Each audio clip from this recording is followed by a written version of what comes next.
라오디게아 교회 사자에게 편지하라. 아멘이시오 충성되고 참된 증인이시오 하나님의 창조의 근본이신 이가 이르시되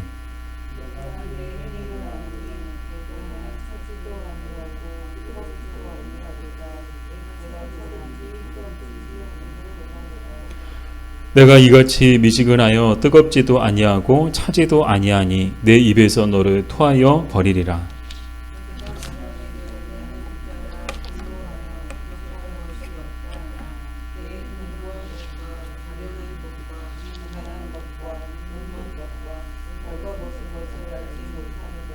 같이 읽겠습니다.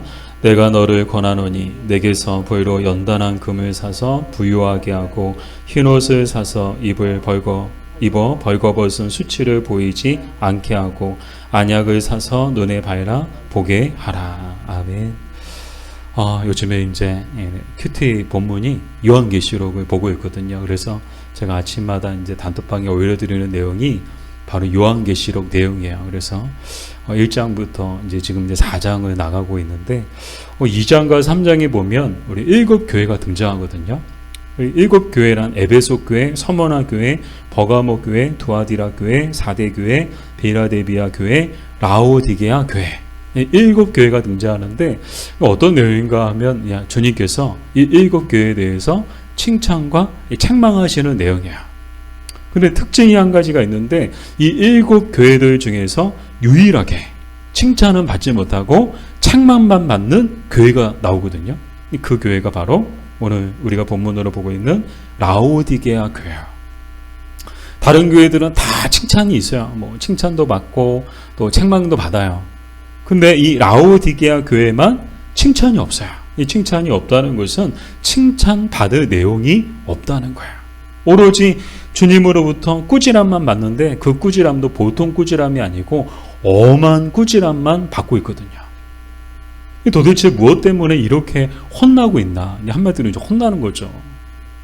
이 라오디게아 교회가 주님 앞에 서가지고 지금 혼나고 있는 거야. 엄청 혼나고 있는 거야. 그럼 왜 이렇게 혼나고 있나? 15절 그 이유가 나오는데 15절에 보니까 내가 내 행위를 아노니 내가 차지도 아니하고 뜨겁지도 아니하도다. 바로 이것 때문에 혼나고 있는 거야.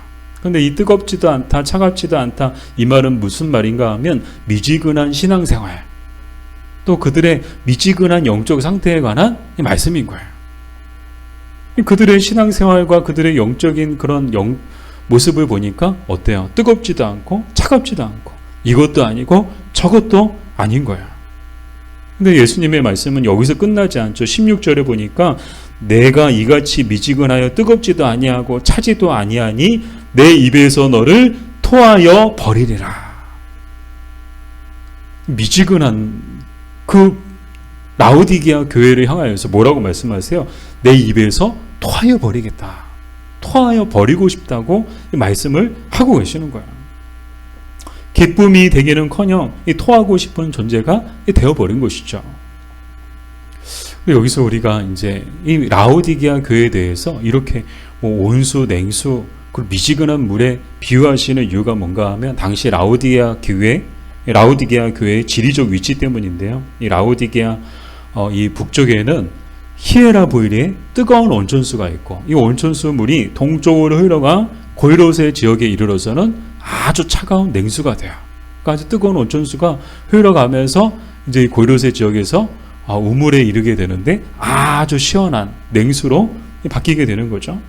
그래서 이 뜨거운 온천수는 어떤 용도로 그 당시 사람들이 이용했는가 하면 오늘 날처럼 어제도 이제 날씨가 막 눈 오고 쌀쌀하고 하니까 막 온천 가고 싶은 그래서 온천 다녀오신 분들도 많이 계실 것 같아요. 그래서 이 뜨거운 온천수는 목욕이나 때로는 치료용으로 사용하고 이 고이로세 지역에 이르러서는 이 차가운 냉수는 어떤 용도로 사용했는가 하면 아주 생수로 시원한 생수로 그렇게 한낮에는 뜨거운 지역이니까 시원한 생수로 그렇게 사용이 된 거야. 반면 미지근한 물은 어떤 용도로 쓰였을까? 어디에도 쓸데가 없는 거야. 뜨거우면 뜨거운 대로 쓰이고 시원하면 시원한 대로 그렇게 쓰임을 받는데 이 미지근한 물은요, 그 당시에 사람들조차도 반가워하지 않는 물이었다는 거야. 도리어 버려질 뿐이죠. 오늘날에도 그런 것 같아요. 오늘날에도 카페 같은 데 가보면요. 그렇지 않나요? 뜨거운 거 아니면 시원한 거야. 아주 뜨거운 아메리카노 아니면 아이스 아메리카노지 미지근한 아메리카노는 없어요. 근데 생각해 보니까 이 아메리카노만 그런 게 아니고 카페에서 파는 모든 음료 중에 미지근한 음료는 하나도 없더라고요. 그렇지 않나요? 뜨겁든지 차갑든지. 이 오늘날에도 우리가 사람들이 원하는 그 물이 뜨겁든지 차갑든지인데 이 카페에서 미지근한 물은요 찾는 사람이 없어요. 그러니까 버려질 뿐인 거예요. 카페에서도 이 물은 필요가 없는 거예요. 쓸모가 없는 거예요. 뜨거우면 뜨거운 아메리카노를 만들어서 나가기라도 하지. 차가우면 차가운 대로 아이스 아메리카노를 만들어서 제 아내에게 주죠. 예, 아이스 얼어 죽어도 아이스 아메리카노. 시원한 거 좋아하는 분도 계시니까 그렇게 주기라도 하는데 미지근한 물은요 찾는 사람이 없어요. 그거 팔았다면 큰일 나죠. 커피를 시켰는데 미지근한 커피가 나와봐요. 대번에 이제 큰일 나죠. 근데 카페만 그런 게 아니고 정수기도 그렇고요. 또 목욕탕도 그렇더라고요. 목욕탕도 가보면요 뜨거운 물 아니면 차가운 물이지 미지근한 물이 없어요. 저는 지금까지 혹시 이제 여러분 그런 데 있어요? 저 한 번도 제가 생각해 보니까 목욕탕을 다니면서 온천 다니면서 많이 다녀보진 않았지만 제가 다녀본 곳 중에서 온탕 아니면 냉탕이지 미지근한 탕은 없었어요. 그 어디도 없었어요. 오늘날에도 사람들은요 뜨거운 거 아니면 시원한 거야. 이 당시 라오디게아 이 지역도 마찬가지죠. 뜨거운 물 아니면 시원한 물. 그렇게 너희들도 이렇게 뜨거운 거 아니면 시원한 걸 찾는데 너희들의 영적 상태와 너희들의 신앙생활은 왜 이렇게 뜨겁지도 않고 차갑지도 않고 이렇게 미지근하냐라는 거예요. 이것도 아니고 저것도 아니고 신앙생활 하는 것도 아니고 안 하는 것도 아니고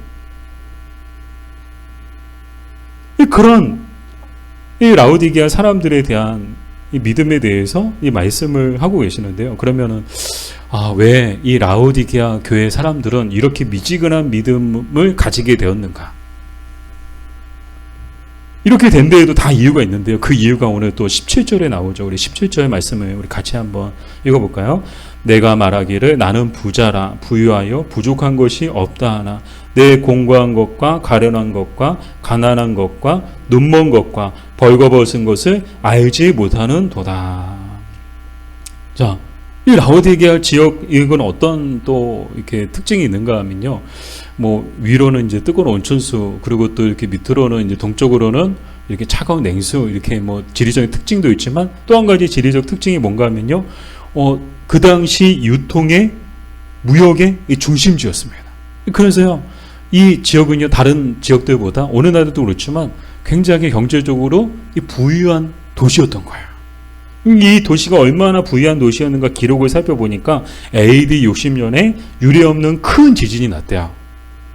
지진이 나와가지고 막 다 무너지고 막 쓰러지고 막 난리가 난 거예요. 그래서 이제 로마 황제에게 이 라오디게아 지역을 재난 지역으로 선포해달라고 그리고 긴급 지원해달라고 그렇게 요청할 법도 한데 요청하지 않았대요.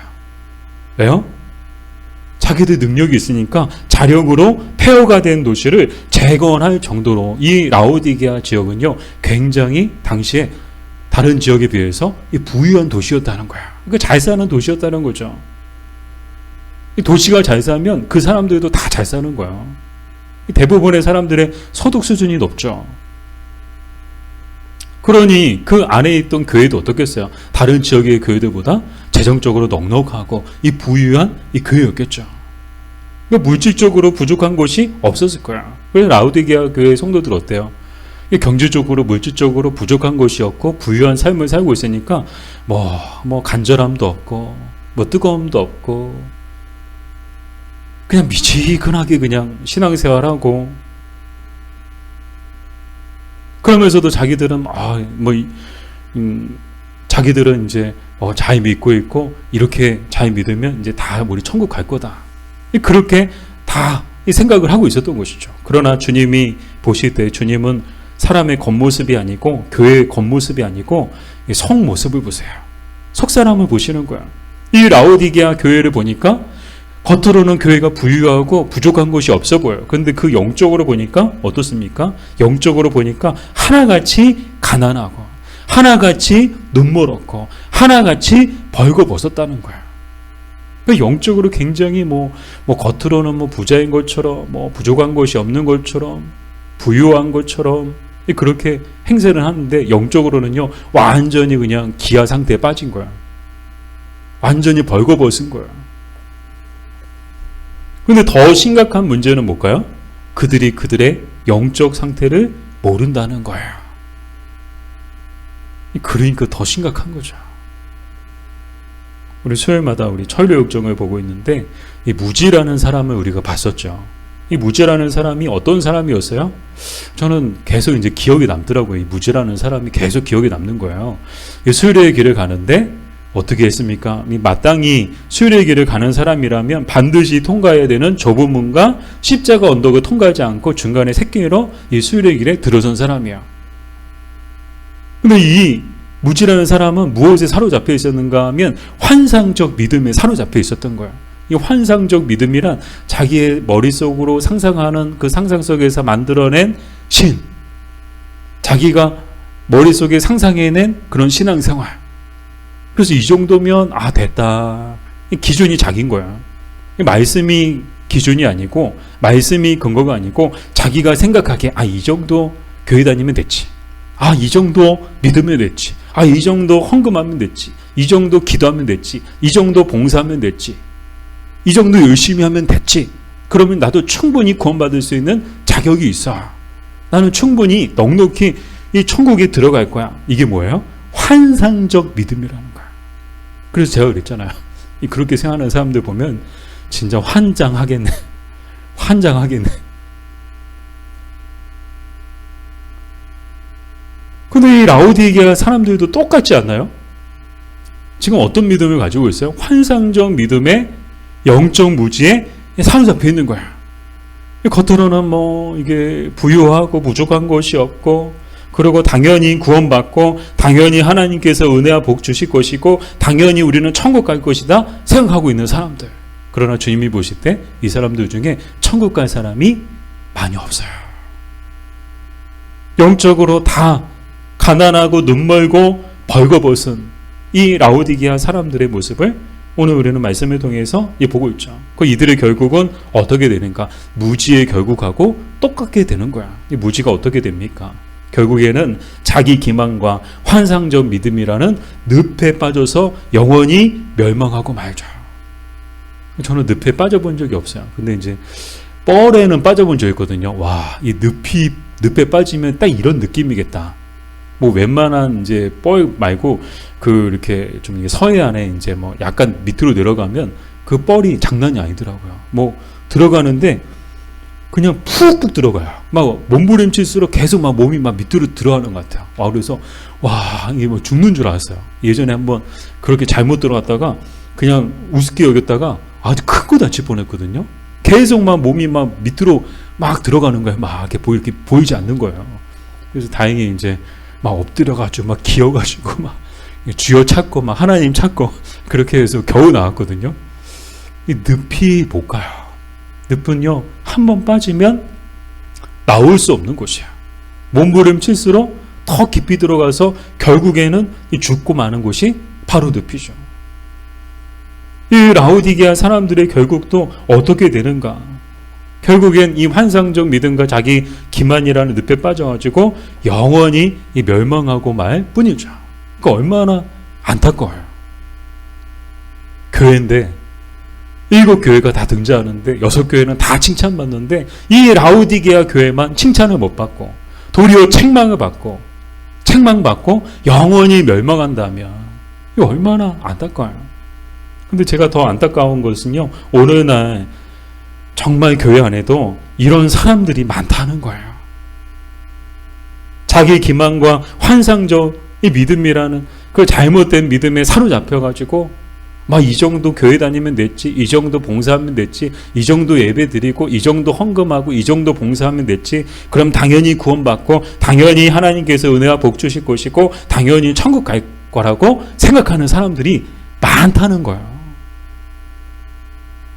하고 제가 좀 요즘에 생각을 좀 바꿨어요. 전에는요, 여러분 교회만 다녀도 반드시 구원받는 줄 믿습니다. 약간 그런 쪽이었거든요.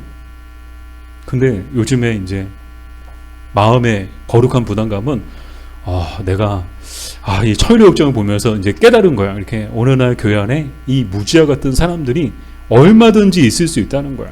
잘못된 믿음을 가지고 교회로 왔다 갔다 하는 사람들이 있을 수 있다는 거예요. 그들의 결국은 무지의 결국과 똑같게 될 수 있다는 거예요. 그런 걸 생각하니까 우리 성도들한테 경각심을 불어넣어줘야 되겠구나. 믿으려면 제대로 믿으시라고. 오늘 라오디게아 교회에 대한 주님의 가르침이 뭐야? 뜨겁든지 차갑든지 미지근한 믿음 가지고는 주님의 이 마음을 기쁘시게 하지 못하고 도리어 토하고 싶은 존재가 되고 만다는 거예요. 근데 오늘 이 말씀이 여기서 끝나지 않고요. 오늘 그들을 향한 세 가지 처방. 죽으라는 법은 없어요. 주님이 진단해 주시고 병명이 뭔지 그리고 그거에 대한 처방을 세 가지 처방을 해주고 계시는데 그 내용이 18절이에요. 우리 18절 말씀을 다시 한번 읽어보겠습니다. 내가 너를 권하노니 내게서 부유로 연단한 금을 사서 부유하게 하고 흰옷을 사서 입어 벌거벗은 수치를 보이지 않게 하고 안약을 사서 눈에 바해라 보게 하라. 아멘. 자, 어떤 처방이 내려지죠? 일단 약도 사야 돼요. 약국에 가서 약 사서 약 꼭 복용하세요. 약 바르세요. 근데 오늘도 보니까 이 세 가지 처방이 뭐예요? 다 사라는 거야. 첫 번째 사야 될 것은 부유로 연단한 금을 사라. 두 번째는 흰옷을 사서 입어라. 세 번째는 안약을 사서 눈에 바르라. 다 뭐예요? 다 사래요. 첫 번째 부유로 연단한 금이란 무엇을 말하는가 하면 정금과 같은 그리스도. 그 그리스도께 나아감을 통해서 그리스도로부터 정금과 같은 믿음을 얻으라는 뜻을 갖고 있어요. 그럼 약 사려면 어디로 가야 돼요, 여러분요? 약 사려면요. 병원에서 나왔어요. 처방전 받고 나왔어요. 어디로 가야 돼요? 편의점 가면 돼요? 아니요. 약국으로 가야 돼요. 약국에 가야 원하는 약을 살 수 있는 거예요. 오늘 불로 연단한 금을 사라. 어디 가서 사야 되는 거예요? 그리스도께로 가서 그리스도로부터 사야 얻을 수 있는 거예요.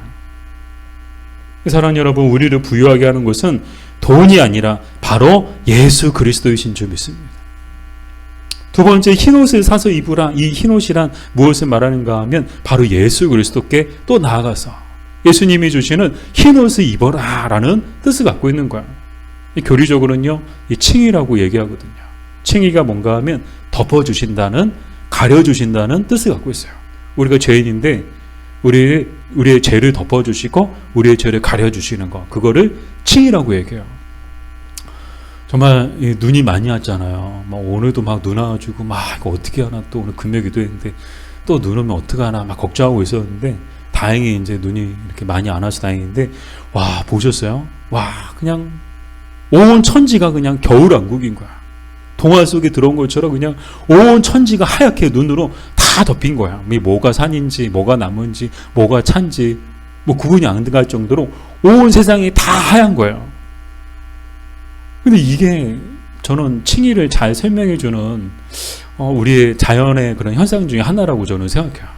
그러니까 더러운 거, 쓰레기가 있건, 누가 토한 게 있건, 개가 똥을 싼 게 있건, 눈 다 덮으면 보이라? 안 보여요. 다 하얗게 보이지 그 밑에 뭐가 있는지 하나도 안 보여. 볼 수가 없어요. 어제도 이렇게 염화칼슘을 좀 찾아서 좀 뿌리고 싶은데 보여야 찾죠. 다 눈 덮여가지고 안 보이는 거야. 어디가 어딘지, 뭐가 있는지. 그래서 제가 이제 한 가지, 우리 주변에 혹시 이제 염화칼슘 있으면 어디 있는지 꼭 기억해두자.